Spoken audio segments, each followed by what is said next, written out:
Hello, my name is Matt Russell. I'm an FX Power Course instructor here at FXCM. I want to welcome everybody to the Daily FX walkthrough. Going to get started in just a moment.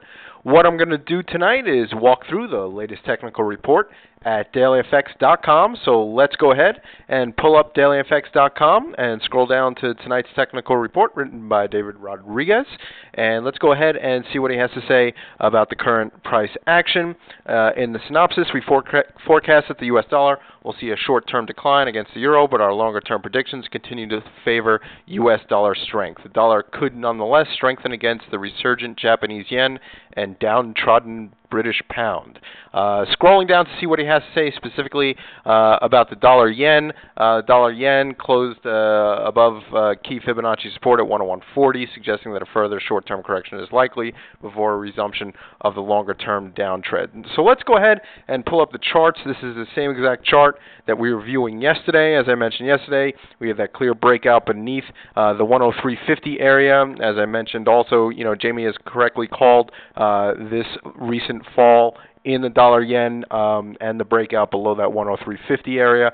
And also yesterday he was giving resistance levels at 102.81, 103.50, and during last night's session, if you recall, prices were right at this level right here, just below that 102 figure, and then just a couple of hours after the report, prices actually did rally up near those resistance levels that Jamie had set forth, actually making a high. I believe this high print was 103.28, and that area did in fact act as resistance. And this is a great example of previous support once broken acting as resistance in the future. And that's where we are right now. Again, we're in the same spot exactly that we were last night. There's no trade as prices seems to be right in the middle of the recent range or very short-term range here that could be developing in between the 100 figure and again that 103.50 area of resistance. So again, right now I wouldn't recommend any trade,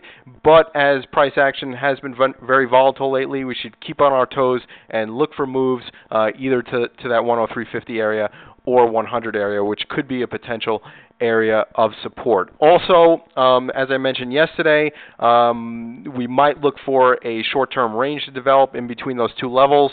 And what has happened in the last 2 days was this long wick on the breakout candle that I mentioned yesterday, and also on yesterday's close, the close of yesterday's candle that also left behind a very long wick to the upside.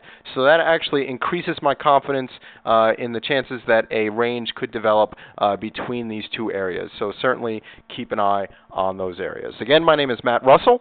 I'm an FX Power Course instructor here at FXCM. Thanks for listening.